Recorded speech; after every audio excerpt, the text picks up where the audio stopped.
Hello, bonjour and buongiorno. It is a ridiculously nice November day and I've decided to hire a bicycle and head to a small village in the hills of southwest France.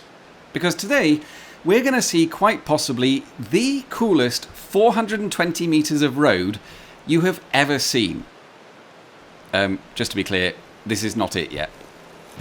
Now, there is a sign just here that says Allumez vos feux, which is the French way of saying, please switch your headlights on. Although literally that translates as light up your fires. And there's a very good reason they ask you to do that, because this road is about to do something a little bit special.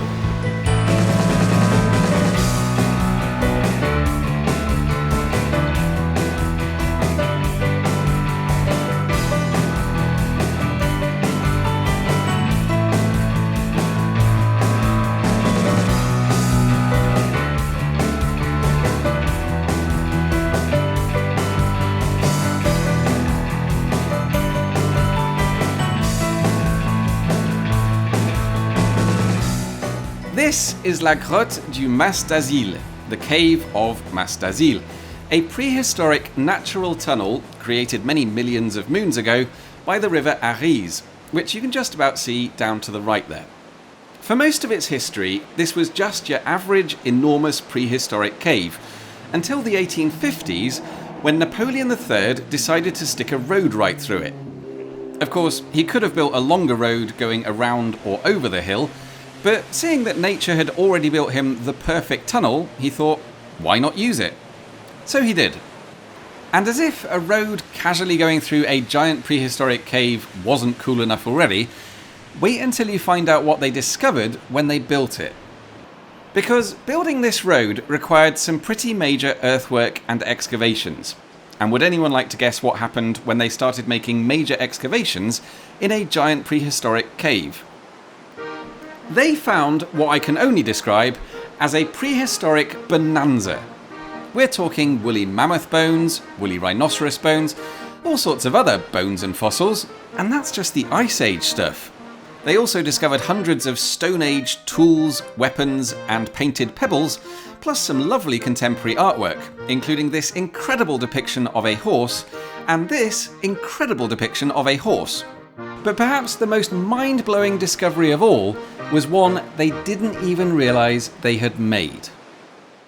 In 1859, the amateur archaeologist leading the study of the cave, a local priest called Jean-Jacques Puech, published a report describing something that he'd found here, which he described as eggshell fragments of very great dimensions, at least 4 times the volume of the egg of the ostrich. Puech assumed that the eggs must have come from some sort of giant, long-extinct bird. What he never realised was he had just become the first person to discover dinosaur eggs. Or possibly the second person. I don't know if you've ever tried to research who was the first person to find dinosaur eggs, but it seems historians all agree that the first 2 people were Jean-Jacques Puech and his fellow Frenchman, Philippe Mataron. The problem is, no one seems to agree which one came first and which one came second. Anyway, the point is, this cave was the first or second place where dinosaur eggs were discovered. And if you want to see more of the caves here, there is a visitor centre offering guided tours, which are well worth doing if you actually want to see some bones and fossils. However, unfortunately the tours are not suitable for anyone with accessibility issues, and they don't let you film the tour and put it on YouTube, so all I can show you is the gift shop. But hey, it feels kind of appropriate for me to leave a few things for you to discover if you ever come here yourself. And as for the road, it is a normal public road. Anyone can use it.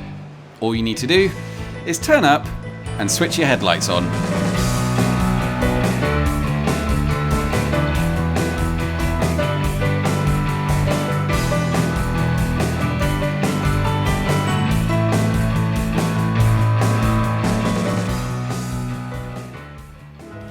And if you'd like to visit the Cave of Mas d'Azil, you'll find it just to the south of the village of the same name, about halfway between the city of Toulouse and the French border with Spain.